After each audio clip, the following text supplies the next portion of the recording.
Selamat siang adik-adik, kita akan memulai ibadah kita. Cici undang semuanya untuk bangkit berdiri. Kita mau siapkan hati kita untuk menghadap Tuhan. Kita mau angkat pujian. Why have you chosen me?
Semuanya lipat tangannya, tutup matanya, kita bersatu dalam doa.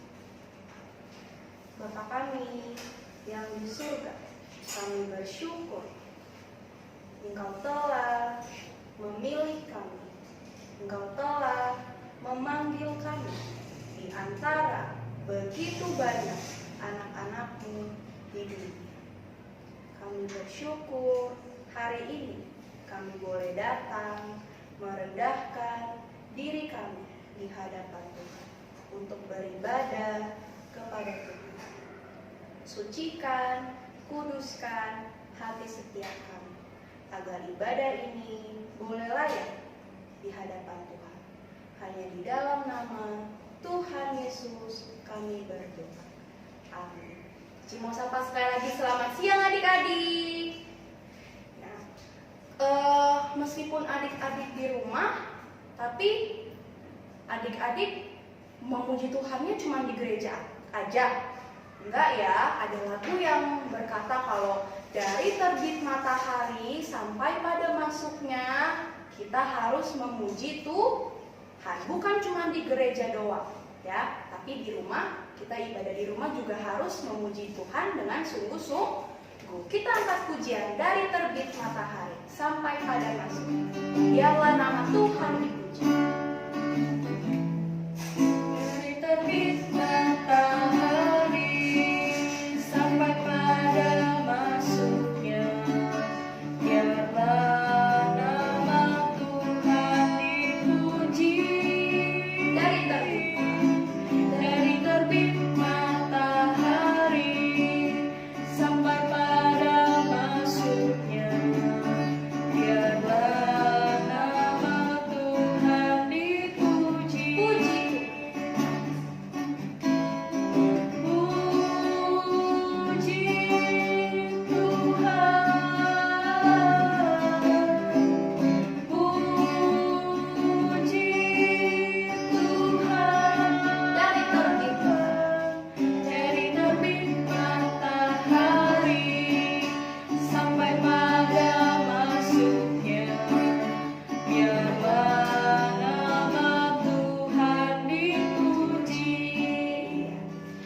adik-adik tahu nggak?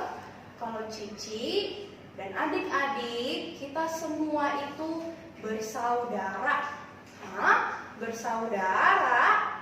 Kita kan beda keluarga, beda mama, beda papa. Kok kita bisa bersaudara?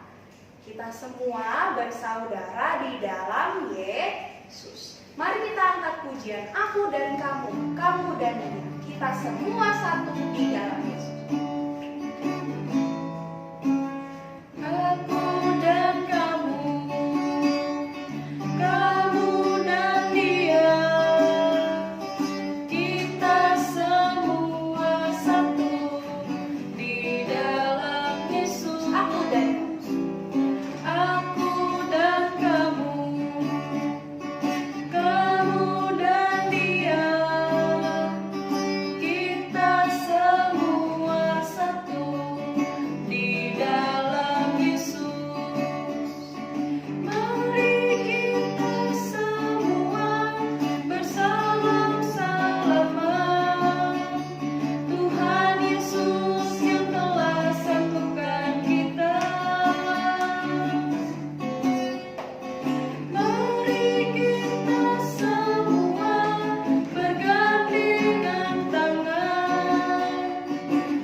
Bersaudara di dalam Yesus. Berarti kita semua tinggal di dalam Yesus. Karena Yesuslah pokok anggur yang benar dan kitalah caranya. Mari kita angkat pujian, Yesus pokok dan kitalah caranya. Tinggallah di dalamnya. Yesus pokok dan kitalah caranya.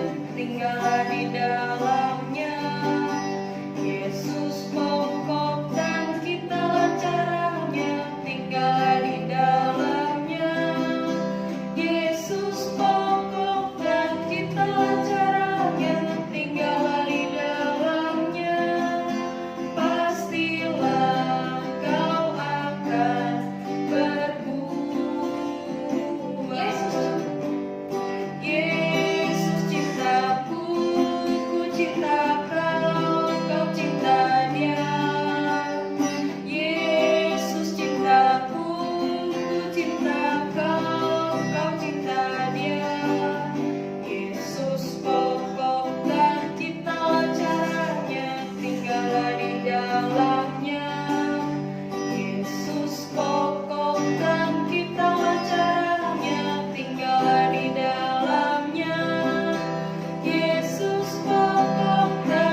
Berbuah. Apa sih buah-buah yang kita hasilkan? Ada kasih, sukacita, damai sejahtera, kesabaran, kemurahan, kebaikan, kesetiaan, kelemah lembutan, dan penguasaan diri. Itu semua buah-buah roh. Kita mengangkat pujian, kasih, sukacita, damai sejahtera. Kasih, sukacita, damai sejahtera.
persembahan dapat adik-adik berikan lewat rekening BCA dan juga OVO ada di sini.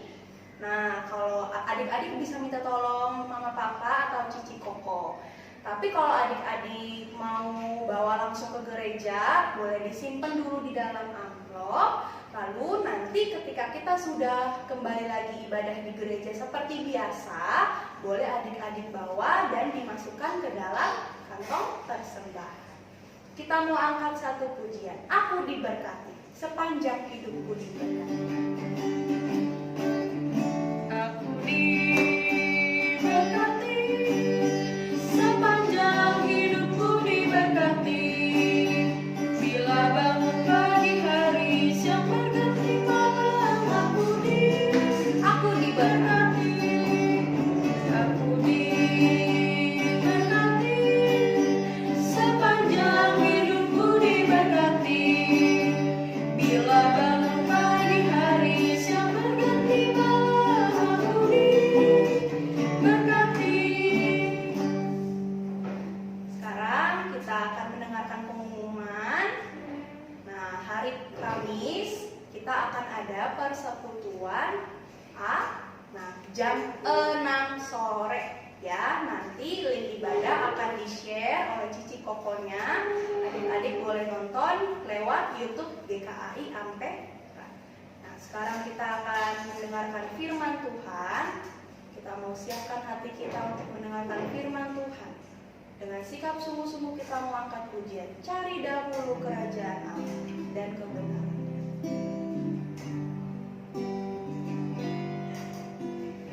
Cari dahulu kerajaan Allah dan kebenarannya,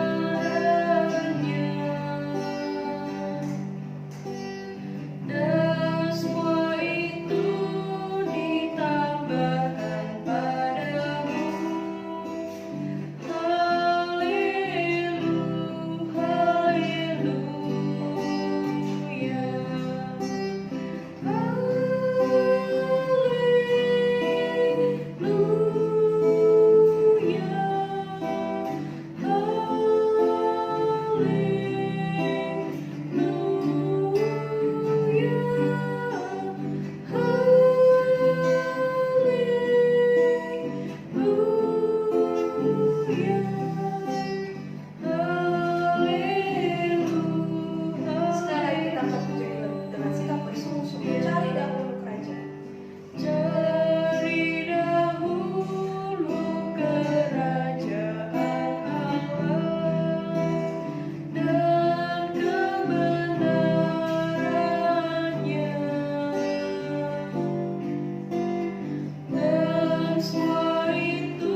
puji-pujian kepada Tuhan.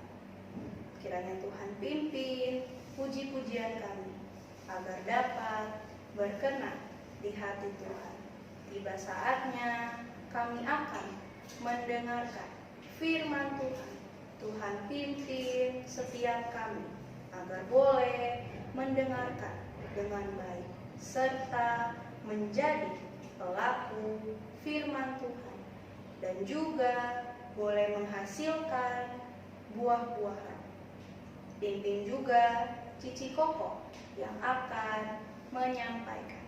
Hanya di dalam nama Tuhan Yesus kami berdoa. Amin.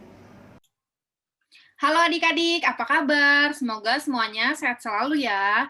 Nah, hari ini Cici akan memberitakan firman Tuhan. Sebelum itu, mari kita berdoa.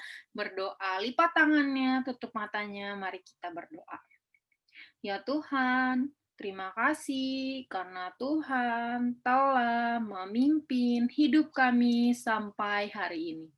Berikan kami hati untuk boleh mengerti firman Tuhan. Layakan kami ya Tuhan, hanya di dalam nama Tuhan Yesus kami berdoa. Amin. Nah, hari ini Cici akan membahas firman Tuhan dari Lukas 1 ayat 5 sampai 25.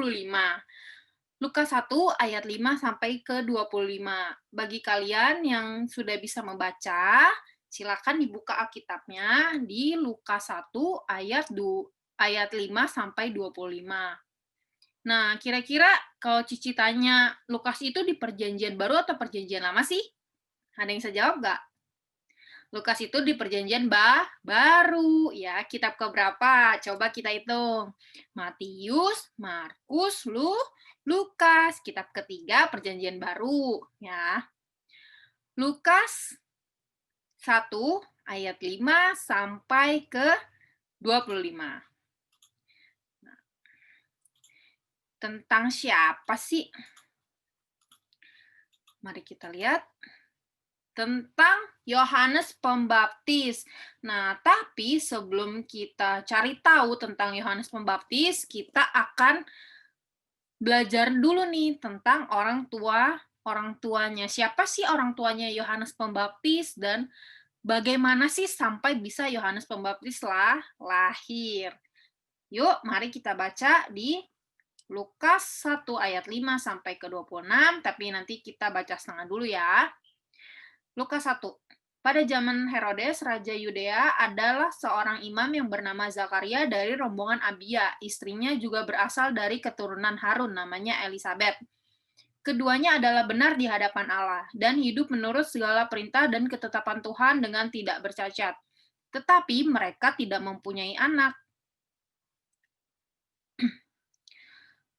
Sebab Elisabet mandul dan keduanya telah lanjut umurnya. Pada suatu kali, waktu tiba giliran rombongannya, Zakaria melakukan tugas keimanan di hadapan Tuhan.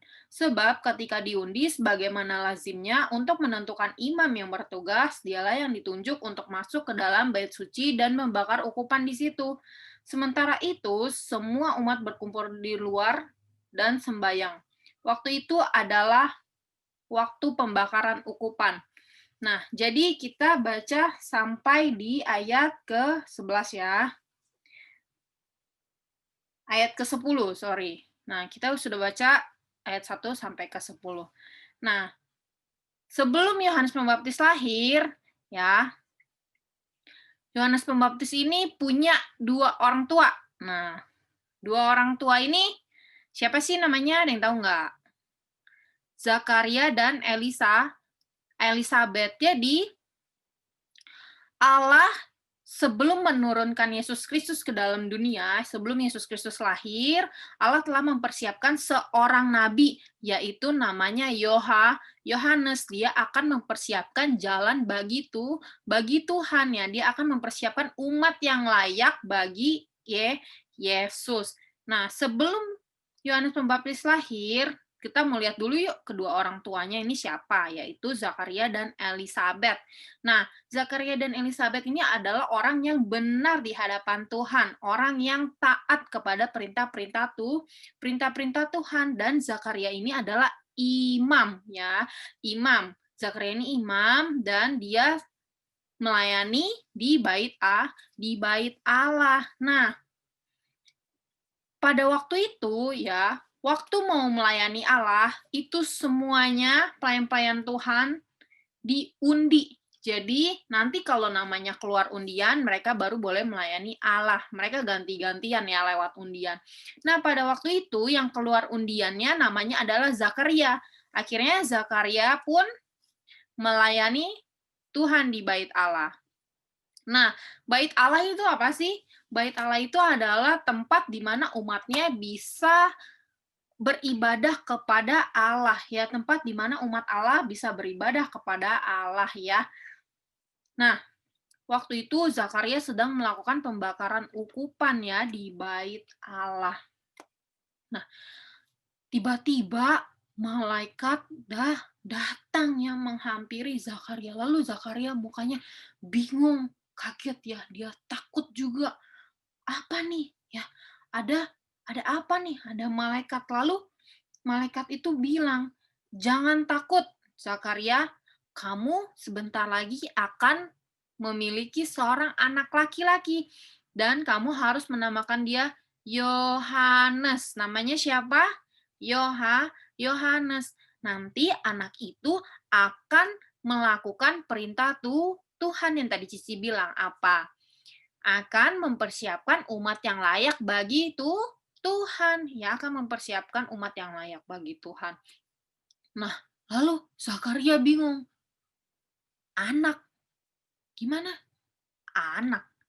Perasaan saya dan istri saya sudah tua tuh. Kalian bisa lihat ya, Zakaria dan Elizabeth ini sudah cukup tua dan untuk mempunyai anak rasanya itu seperti impossible ya.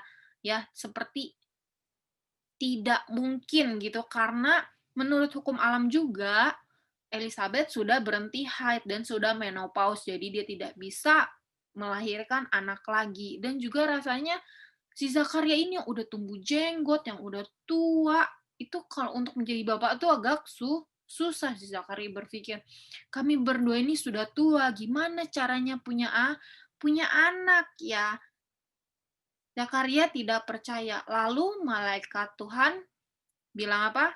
Akulah Gabriel ya, malaikat yang melayani Allah. Aku ini Gabriel loh, malaikat yang melayani Allah loh. Masa kamu juga nggak percaya? Karena kamu nggak percaya, kamu akan menjadi bisu. Kamu akan menjadi bisu. Bisu itu apa sih? Bisu itu adalah orang yang tidak bisa berbicara, orang yang tidak bisa berbicara. Jadi si Zakaria ini dihukum menjadi bisu karena dia tidak percaya kalau malaikat bilang itu. Kita lihat di sana Elizabeth akan mengandung walaupun sudah tua ya. Dan setelah Zakaria melakukan pelayanan di bait Allah, Zakaria keluar. Lalu karena Zakaria menjadi bisu, nggak bisa ngomong, Zakaria kasih bahasa isyarat ke teman-temannya. Ya, kasih bahasa isyarat karena dia nggak bisa ngomong. Lalu teman-temannya mulai berpikir, oh iya mengerti. Ternyata di dalam bait Allah tadi, Zakaria ini melihat penglihatan dari Tuhan. Makanya Zakaria tidak bisa berbicara. Ya tuh dia kasih bahasa isyarat. Lalu setelah itu Zakaria pulang ke rumah dan beberapa bulan kemudian Elizabeth mengandung dan melahirkan seorang anak. Wah, ya, yang tadinya kita lihat tuh dia sudah tua ya, sudah tua sekali rasanya susah untuk punya anak. Dia bisa loh mengandung dan melahirkan seorang anak. Lalu waktu si Elizabeth ini melahirkan seorang anak dan hari ke-8 hari ke-8 anak ini disunat menurut hukum Musa ya. Lalu setelah itu kerabat-kerabatnya pada tanya sama si Elizabeth, "Elizabeth, ini anaknya mau dinamain siapa?" Dikasih nama seperti bapaknya aja, namanya Zakaria. Kata Elizabeth, jangan, namanya harus Yohanes. Waduh, kerabat-kerabatnya bingung. Perasaan nggak ada deh yang namanya seperti itu. Coba deh tanya bapaknya. Akhirnya bapaknya ini, yaitu Zakaria, dia menulis di batu ya nama anaknya. Nama anaknya siapa kira-kira tadi? Yohanes, his name is John, ya namanya adalah Yohanes. Dan seketika itu juga Zakaria bisa berbicara kembali. Wah, Tuhan kita luar biasa nggak? Karena dia yang menciptakan kita, dia bisa melakukan segala sesuatu ya di dalam kehidupan kita. Coba, kalau kita lihat dari pertama, sudah apa saja sih yang Tuhan lakukan di cerita tadi? Pertama ya, Tuhan membuat Zakaria bisu, ya. Tiba-tiba orang yang tadinya masih ngobrol, masih berbicara, masih sehat-sehat aja, tiba-tiba bisu. Yang kedua, orang yang tadinya sudah tua tiba-tiba bisa mengandung dan melahirkan seorang anak. Yang ketiga, orang yang bisu tadi, yang dibikin Tuhan bisu tadi, tiba-tiba bisa berbicara kembali. Hebat gak Tuhan kita? Hebat. Dia bisa melakukan segala sesuatu yang kita anggap itu mustahil. Sepertinya gak mungkin ya, tapi bagi Tuhan kita tidak ada yang tidak mungkin, tidak ada yang tidak mungkin bagi Allah. Tuhan bisa melakukan segala sesuatu. Dan kita bersyukur kepada Allah kalau Allah kita yang begitu besar itu, dia tidak pernah lupa akan janjinya. Ya, janjinya itu apa? Janjinya untuk memberikan kita sang juru selamat. Dia tidak lupa. Dan Tuhan memberikan nggak kepada kita Kristus Yesus? Tuhan telah memberikan kepada kita Yesus Kristus supaya kita tidak binasa jatuh ke dalam maut, melainkan kita beroleh hidup yang kekal, ya. Bersyukur karena Tuhan, walaupun dia Allah yang begitu hebat, begitu luar biasa, bisa melakukan segala sesuatu yang tadinya nggak mungkin jadi mungkin. Dia bukan Allah yang sombong, bukan juga Allah yang tidak bertanggung jawab, ya. Dia adalah Allah yang menepati janjinya. Kira-kira Allah yang dulu sama yang sekarang sama nggak? Kalau dulunya berkuasa, sekarang tetap berkuasa nggak? Kalau dulunya bisa melakukan sesuatu yang mustahil, sekarang tetap bisa melakukan sesuatu yang kira-kira mustahil nggak? Bisa. Allah kita tidak pernah berubah dulu, sekarang, dan selama-lamanya. Dia tetap Allah yang besar, tetap Allah yang berkuasa, mampu melakukan segala sesuatu, dan selalu menepati janjinya. Kita bersyukur mempunyai Allah yang luar biasa seperti itu. Nah, tugas kita apa? Ya, waktu kita mempunyai Allah yang begitu hebat, kita tidak mau menyia-nyiakan kesempatan sebagai anak-anaknya. Ya, sekarang waktu kita sudah di rumah, ya, waktu kita sudah di rumah, walaupun kita sekarang bertemunya virtual, tidak bisa bertemu langsung, melakukan segala kegiatan itu serba virtual, tapi Tuhan tetap sama, ya, walaupun zaman terus berganti, walaupun zaman terus berubah, tapi Tuhan kita tidak pernah berubah. Jangan sampai kita semakin lama semakin lalai dalam menjalankan tugas kita sebagai anak-anak Tuhan. Iya, Ci, aku tahu aku harus bersyukur. Cici juga percaya kalau kalian itu hebat, ya. Tahu harus bersyukur punya Allah yang luar biasa. Tapi tugas kita sebagai anak-anak Tuhan harus tidak boleh melupakan apa yang harus dilakukan. Waktunya ibadah harus ibadah. Waktunya belajar harus belajar. Waktunya tidur harus tidur. Waktunya membantu orang tua harus membantu orang tua. Ya, jangan zaman yang sudah semakin mudah ini membuat kita menjadi malas dan tidak bertanggung jawab sebagai anak-anak Tuhan. Dan kita mau mempercayakan seluruh kehidupan kita kepada Tuhan, ya, karena kita percaya Tuhan bisa melakukan segala sesuatu di dalam hidup kita. Mari kita berdoa.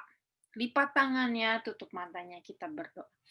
Ya Tuhan, terima kasih karena kami mempunyai Allah yang begitu hebat, yang luar biasa, sanggup mengerti kami, sanggup melakukan segala sesuatu yang menurut kami tidak mungkin, tetapi Engkau, Allah, dapat melakukannya. Kami mengucap syukur karena Tuhan telah begitu baik kepada kami, memberikan kami seorang juru selamat supaya kami tidak binasa, melainkan kami bisa beroleh hidup yang kekal. Ya Tuhan, jadikan kami anak-anak Tuhan yang boleh bertanggung jawab, yang boleh terus bisa bertanggung jawab sebagai anak-anak Tuhan.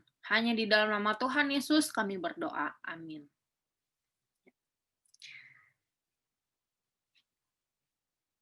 Dadah adik-adik, terima kasih. Sampai jumpa minggu depan.